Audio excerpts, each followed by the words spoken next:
Welcome to the show. Today I'm excited to be doing our first on-site interview. We're here in a beautiful building, the Barberry restaurant, and upstairs is the 1882 Grill. Bob Emmerich and his partner Dustin Wyant in this business are proud to open this to the public, and it's been a great addition to 3rd Street. Kind of the new kid on the block, and we want to get to know it a little bit better today. So I have asked to join me in the dining room here, Dustin Wyant. Good morning. Thanks for being here. My pleasure. On the show. This is such a beautiful space. Let's just talk a little bit about how this was created. The wood that's here. Maybe you want to tell us a little bit about it. Well, when we conceived the project, there was a building on the property. And so after we tore that, or during the process of tearing that building down, we saved all of the wood, a lot of the metal scrap, and warehoused it. And so when we reconstructed the new buildings, we used that all for the wainscoting and the wall paneling, and in fact, even all of our tabletops and the wine cases, and much of the furniture is built out of that reclaimed wood. Wow, it's beautiful. We'll see more of that as we walk through the building on the We will. It's used on all of the floors. So the first floor all the way up to the 3rd floor at the 1882. Well, it's great to have this feeling of the old and the new right here surrounding us. But let's talk about you. How new are you to the area? So I've been in the area about 9 years, and I've had 2 other restaurants and a hotel. So the Farm to Fork and the Inn at Red Hills in Dundee, and then Recipe, which is in Newburgh. So I live in Carlton, have 2 great little girls and a wife out there, and we love to be in the valley. And so it's exciting to come to another town, McMinnville, and to build something really fun for the community. Well, I think what the viewers are going to find by the time this interview is over of how much part of the community that you are and what you're offering here. It's just amazing. I'm excited to continue this conversation, but tell us about where we are right here. So we're in the wine village at the Barberry, and the neat thing about this area is that we taste and sell and ship wine from really small producers. And these are people who, some of them have the means, they work for large wineries, and they've been given their opportunity to start their own brand and realize their dream. Some of them are bootstrappers that, this is something that they've dreamed out. They have a day job, and they spend all of their other waking moments and dollars in trying to start their own wine brand. And so what we do on a daily basis is we taste these wines for folks. We have them on our wine list in the Barberry. But the fun part is that we can help people get started in the business and also offer something that the consumer can't find anywhere else in the valley. A lot of these people produce less than 100 cases of wine, which is really fantastic opportunity to see what is the next generation of award-winning Oregon winemakers. So these are people that may grow into names, household names. They may stay small. Just the future's yet to be seen for them. But you're here to tell their story. Can you give us a few examples of what you have? A great example is Guillen family wines. So this is Jesus Guillen, and he is the head winemaker at White Rose Winery, which is a very famous winery up in the Dundee Hills. And Jesus has been given the opportunity to make his own wine. He sources his own grapes. He does his own ferments, decides his own labels, where he's going to find those grapes. And he has come out, he makes about 700 cases of wine a year. And we're one of the few places that you can walk in on a daily basis and experience Guillen family wines. And an interesting note is Jesus is one of the few Hispanic winemakers in the valley, which is a great thing to be associated, and he's really a nice gentleman that makes fabulous wine as well. All right. Now, there's a whole wall full of these stories. Is that There, what I'm there saying? are. Loop de Loop, Julia Bailey. She's one of the bootstrappers we talked about. So Jesus has a nice job in the wine country. He's got backing. Julia is just trying to make it happen on her own. She sells wine for a wholesaler out of Portland, and then whenever she gets a waking moment, particularly during harvest, she puts that job to the side and she spends her time making wine. And so Julia made 100 cases of this Pinot Noir from a very small vineyard in Yamhill, Carlton. And this is her first vintage. So it's the first time anyone is going to get to see her wine, and she only made 100 cases of it. So it's soon to be gone. But that's part of the fun, is that there's always these budding winemakers. We get approached on a weekly basis by someone new in the valley that says, hey, I've got a shingle to hang out. I need some help in introducing my wine to the public. And so people come to you, they have a bottle of wine, they want you to taste it. I mean, that's you're the gatekeeper to this wall, is that Yes, right? that's the part of the job that's great. We get to taste all these great wines, and really the qualifying factor is that it has to be great wine. I mean, we want to represent good products to the consumer because we want them to buy it. I mean, that's the business of the wine village. And so tasting it, understanding their story and their background, why they're in the business, where they get their grapes, and truly what makes them passionate about wine and making it here in the Willamette Valley is what we want to be able to tell to the people coming in our doors so that they can get a representation. And someday, Julia may call me up and say, hey, Dustin, the winery's grown up, I'm big, I'm hiring a tasting room manager, and we don't need to sell the wine in the wine village anymore. I appreciate your help. And we're going to say, great, for you, Julia. We'll keep some on the wine list for sure. But I think at this point in the wine community, there's always going to be these new brands coming and an opportunity to discover what is the next Oregon wine. Well, I've gotten to know you a little bit, Dustin. I know that you have an encyclopedic understanding of these wines and a lot of other wines. I'm going to put you on the spot a little bit, though. Julia's wine, can you describe that? How did that land for you? Her wine is beautiful because it's from 2012, which was a very, very warm year. And many of the wines that year came out very fruit forward and didn't have those typical characteristics of Willamette Valley Pinot Noir. Her particular vineyard that she chose to source her grapes from usually has trouble getting grapes ripe. It's in a unique location with a unique aspect. And because of that, in 2012, it made probably the best wine it's ever made. And so she works with these vintners. She's out there talking with these people growing the grapes all the time. And so this particular wine has beautiful balance, beautiful acidity, and just kind of a richness to it that's not overwhelming. It doesn't just hit you with fruit up front, but it's a really well-balanced wine, which is the neat thing about it. That's amazing. Can you tell us another story? I like stories. Yeah, so there's a number of stories on the wall. Suzor wine is made by Greg, and Greg works for Alan Methvin over at Methvin Family Vineyards. And this is where... on the side. On the side. Right. His hobby, And that's really the neat thing about the Willamette Valley. It's not so dog-eat-dog that a winery owner like Alan is going to tell his winemaker, no, I don't want you to do that. I fear competition. He encourages Greg to do that and says, yeah, we want to participate with you. We think you're a great winemaker. We love the way you make our wine. You can continue to make your wine. And it's much more a collaborative process, I think, in the Valley, even between competing brands. Brands you see big names that are all over in your grocery stores and in your wine shops still share knowledge, share understanding, share how are you going to do this, how are you going to deal with that.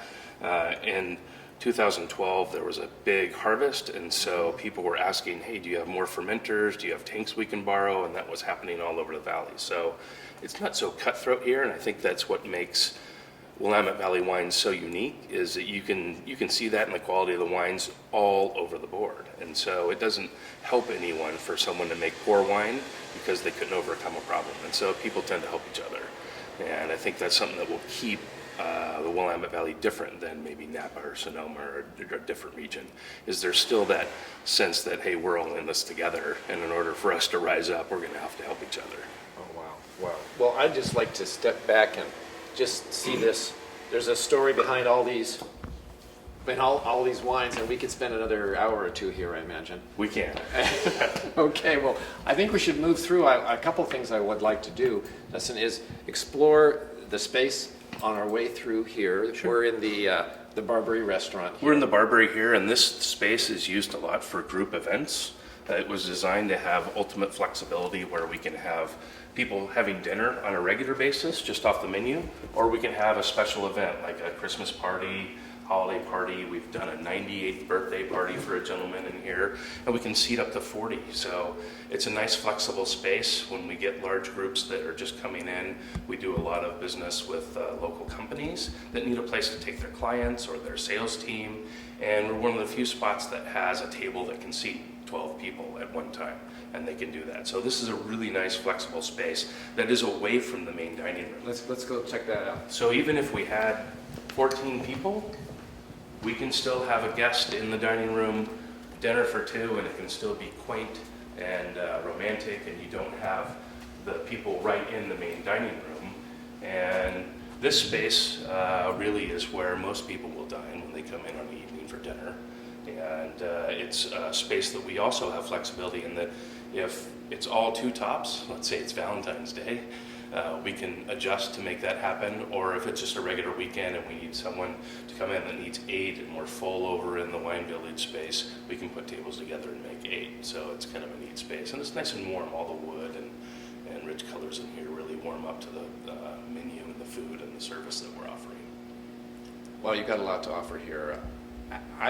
If I came in, I would want to make sure you were here because I want you to take me to that wine wall and help me pair something with what I'm eating. But you're not here all the time, or are you here all the time? I'm here a lot. Oh, okay. But we've got a great team. I mean, these places aren't built on the back of one person. We have a wonderful chef, Jonathan Ocampo, who brings a lot of knowledge from the fine dining scene in Seattle, Washington, and his brother, our sous chef, Jorge, and they both worked in the scene up there. And then we've got a great team on the front of the house, really, really care about people. And that's one of the things that I think really distinguishes the Barberry is that our folks care about your experience. They want you to have a nice time, but they don't want to be in your face. They want to let you dine and have your experience. And if you want us to come over and talk about wine, we're more than welcome to do that. We have lots of great things to talk about. But if you just want to have a quiet dinner and share it with friends or relatives, then our crew understands that aspect of people are going out to enjoy themselves and enjoy the people they're with as much as they are our food. Well, walking by, this is such a beautiful space. The tables out there are just absolutely gorgeous. You walk in, it's a beautiful experience. And I think people walking by, I'm excited to have this on the show so people can see, so they see what's inside, they meet you, they now feel like, hey, I know Dustin there. Right. I'm going to go in and check that out. So I hope that more and more people get to appreciate this beautiful space. Well, now we're going to go upstairs. Great. We're going to take the elevator. This is going to be an interesting experience. We'll see how the camera fits in the elevator, but let's go try it out.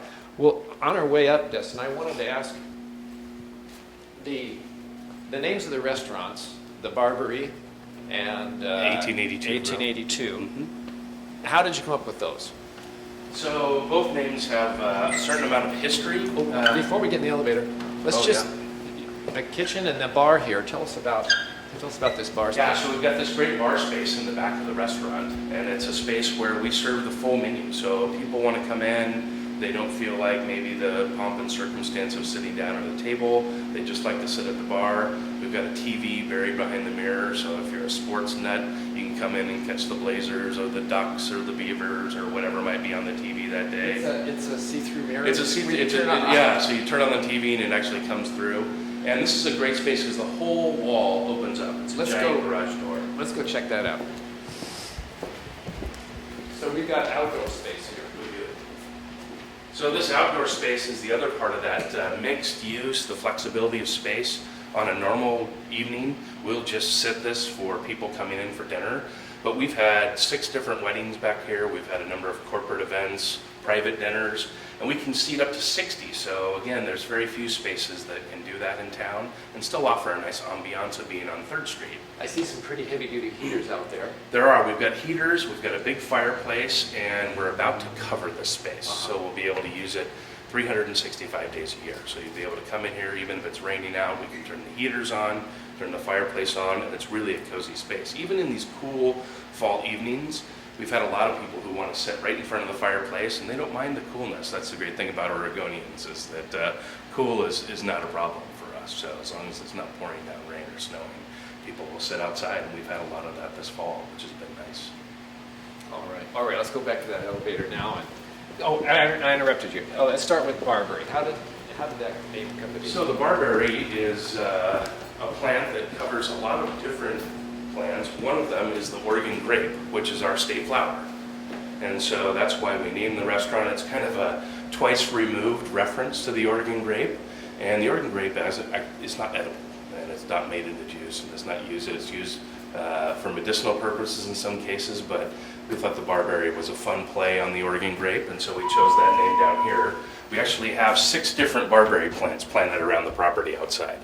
And so it's kind of fun to see them. Some flower, some bear fruit, some are a little bit rough, like the Oregon grape plant isn't really much to look at, but it's a native plant. to Oregon, and so that's what the Barberry is all about. And the 1882 grill references the year McMinnville was founded, and we wanted to tip our cap to the history of the area, and so that's why we decided on the 1882 grill as the name. All right, well, we stepped out. Again, a beautiful collection of wood. Yeah, the same wood that we saw downstairs in the Barberry, we used to make all of our shelving here and racks. We used to decorate the walls, and once again, on the face of the bars, and then the tabletops up here are all made by a man named Byron Johnson, who's a local man, carpenter, and did a beautiful job making our tabletops for the 1882 grill. This bar top, tell us about that. So this bar top is unique in that it's a bowling alley. This is the Independence, Oregon bowling lanes, and so when they redid the lanes in Independence, they took them all out, and we salvaged them and made them into a bar top. You can actually see the lane markers where you're supposed to throw your ball, so you can get that strike. But it's really a fun bar because of that. It has a little history for the valley and fits in with upstairs, which is more casual, lighter, lots of sports on the TVs and things like that. So we thought a bowling lane was more than appropriate. All right, let's walk down here and take a look at this, the western view.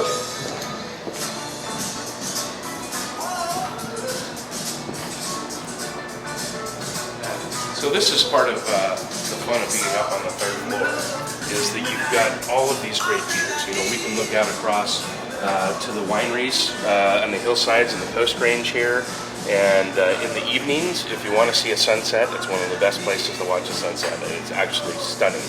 And all of these big picture windows really facilitate that, but also bring life into the 1882. So really, we wanted it to be a family-friendly place. We didn't want it to be the kind of cold and dark tavern-style bar. We wanted you to be able to bring your children, bring your friends. After the game, the Linfield folks come over all the time. We see the things fill up with purple and red, and that's the fun part of having a place like this, is that, you know, you can do all of those things, and you've got just all this beautiful nature to look out on. And so we wanted to keep it as simple as possible inside, so that when you're sitting here, all the seats have views. And that's the fun part. You can look at all these fall colors and think, wow, what a beautiful place to have a meal. All right, well, let's go out on the terrace, and then I want to talk about the history of wine, how wine has changed McMinnville. I think there's a big impact. Let's go talk about that on the deck. All right.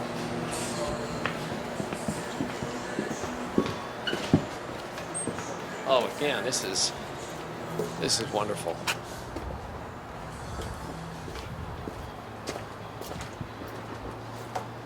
And you've got heaters out here. Yeah, we have heaters downstairs on the front of the building. We have heaters on the back, and also heaters up on the third floor. So we have this large overhang. And again, we've had days where it's been rainy, and we set up the umbrellas to block the rain, and we turn the heaters on. You would never know it's happening. And people like to sit under an umbrella. They do. It's nice. It's it's really kind of a nice feeling. And in the summer or on a nice day, all of this rolls up, and so it almost becomes indoor-outdoor space. Which is really unique. There's nothing like it in the valley.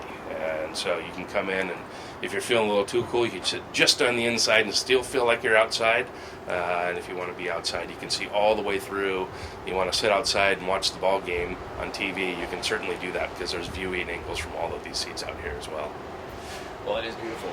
So, wine, you've brought together a lot about wine here in these two restaurants. Yes. And downstairs. And because there is so much to bring together. So tell me about that, as far as you see how wine has changed the area.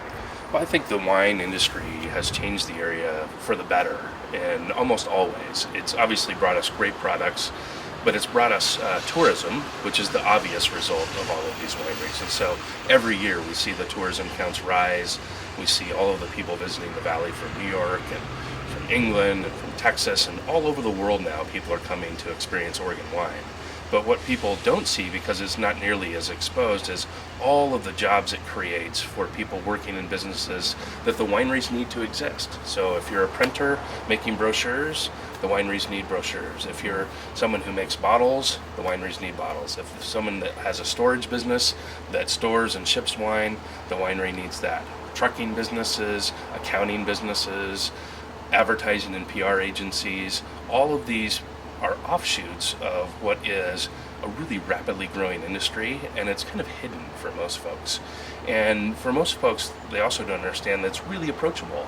All of these little winemakers that we have downstairs, if you were to meet them on the street, you could probably become friends with them almost instantly. And that's part of the draw to Oregon wine, is that these people are really honest, they're hardworking people, but they're just like you and I. They're trying to make a living in something that they're very passionate about. And that helps all of the rest of us. The restaurants that are growing up, the hotels, all of the overnight B&Bs and VRBO rentals that you see popping up around the county. Years ago, maybe those were just houses that people would try and rent on a monthly basis or didn't have a use for. And now they're being renovated, they're being converted, and now you can stay just off of 3rd Street in an old historic home that's been renovated. And so these are all aspects of what the wine industry is bringing to our valley that people really don't get to see. It's not just big wineries with fancy budgets and multi-million-dollar tasting rooms. It's a lot of times this grassroots effort, and someone says, hey, I'm a graphic artist. These people need someone to help design their labels. Or, hey, I'm a bookkeeper, and I'm sure these people need someone to help keep their books and do their accounting. And those are things that go untalked about most of the time, but provide lots of jobs and lots of opportunity for all of us in the valley, not just me as a restaurateur. That's an obvious connection, but all of these other types of businesses that the wineries affect. Justin, I've got quite a few more questions to ask, but I want to ask our cameraman, Paul, how much more time do we have? Got plenty of time. We've got plenty of time. All right. Well, the growth has gone in pretty much all directions from here. Where do you see the future? Do you see there's an opportunity that's just starting to be filled, or do you see an opportunity that isn't even been approached yet? I think there's a lot of opportunities that are both starting and haven't been even addressed yet. In McMinnville, we have a need for overnight accommodations in the downtown core so that people can walk to what is America's darling Main Street. Yeah. And right now, there's only a few places that you can stay. And so it would be nice to have more lodging downtown so that people who are visiting from out of town can get out and go choose one of these great restaurants or one of the great tasting rooms and nice retail shops that are on 3rd Street. And that's something that I'm sure they would benefit from greatly. But also to cement McMinnville as a destination. That's one of the things that Oregon has always struggled with. We don't have the fancy golf courses or the spas or these things that other wine countries in the world have to attract these visitors. And I think there's a huge opportunity still on the hospitality side of things to have more restaurants, more events that are centered around wine. We have a number of events now, but I think that's going to grow to help publicize what's going on in the valley. And I think all of that will lead to, again, the people who make the banners for the events and those sorts of opportunities that haven't even revealed themselves, because I think we're really at the start of probably what will be 20 years of growth for our industry. We see big players from out of the state, French wineries moving in, and that's happening more and more rapidly. The Drouhin family moved in the 80s, and then it was kind of quiet, and now you've got 4 different French wineries buying property. Louis Jadot is probably the most recognizable. They've bought property, bought a winery, and are making Oregon Pinot Noir. This is one of the most famous, oldest Burgundy houses, and here they are. The same with Kendall Jackson Winery out of California. So the Californians have taken notice, and they are buying land. They bought over 1,200 acres so far. They bought a winery facility, and they're making Oregon Willamette Valley Pinot Noir. So I think those development aspects will continue to happen, and I think all of these bootstrap wineries and all of these young, talented winemakers that really want to have their own brand and look toward the future and think, this is great that I work for this big winery, but someday I want my family to have our own winery, and that's how we will be able to retire and get our children through school, and that sort of thing will continue to happen. We attract not only passionate people about food, we also attract passionate people about wine, and food also equates to farming. So a lot of our food comes from local farms, and so you see the revitalization of farms that may have gone to monocrop in the past, and now are going back and they grow 25 different things so they can satisfy all these restaurants in the valley.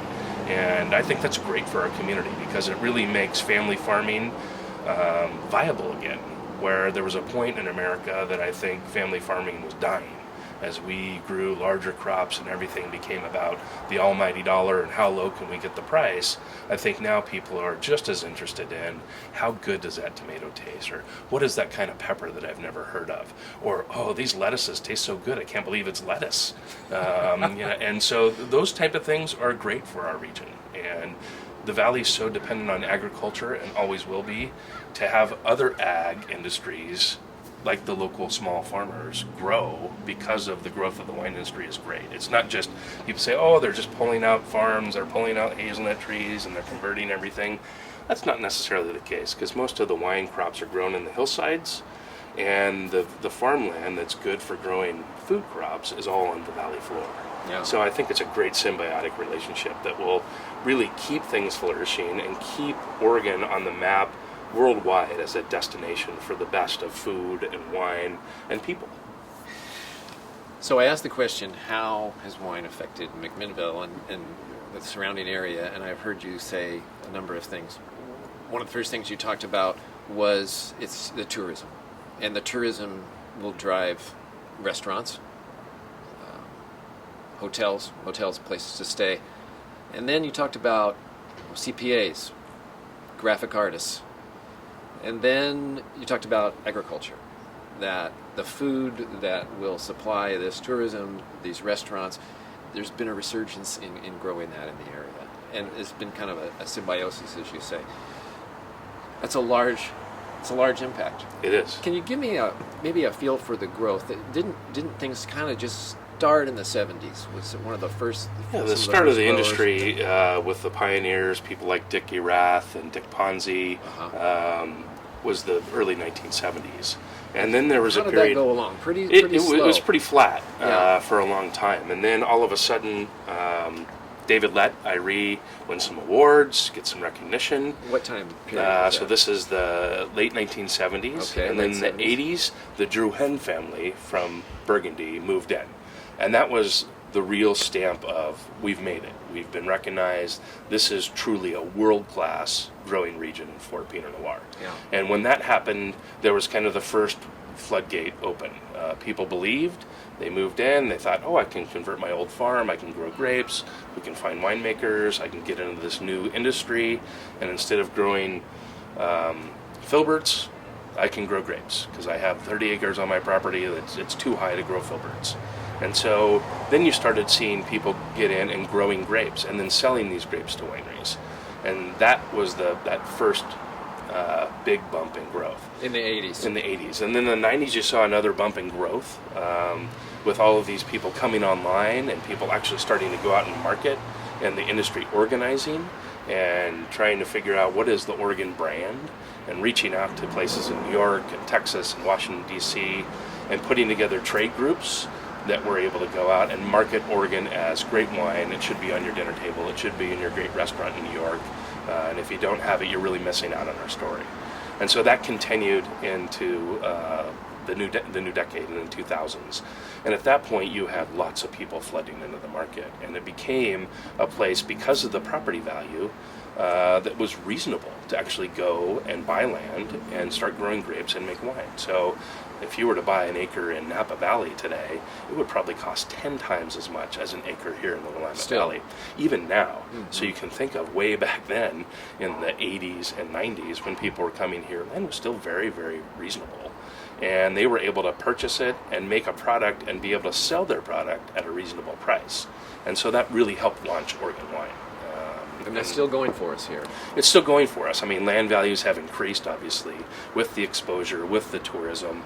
More and more people are coming, which is going to raise the price. But what we all understand is that most of these land values are driven by agriculture, and so there's a limit to what you can charge for an acre of land and how much it can produce. We're not going to probably approach those Burgundian lofty levels of price anytime soon, and so there's still a reality to the price of land.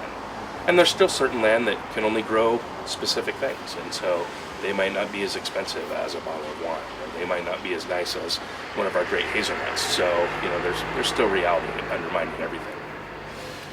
Wow, that's quite a tour through the restaurant and through the industry. And thank you, Dustin. It's just been pleasure to get to know you better and to see this beautiful facility and talk about wine. This has been the first of a series of wine shows. I'm going to have some growers from 3 of the different AVAs in the valley, and we'll find out what AVA stands for next time, because I think we're out of time, and I think our cameraman's shivering. All right, with that, thanks for watching the show. Ken Moore with Local Matters. See you next time.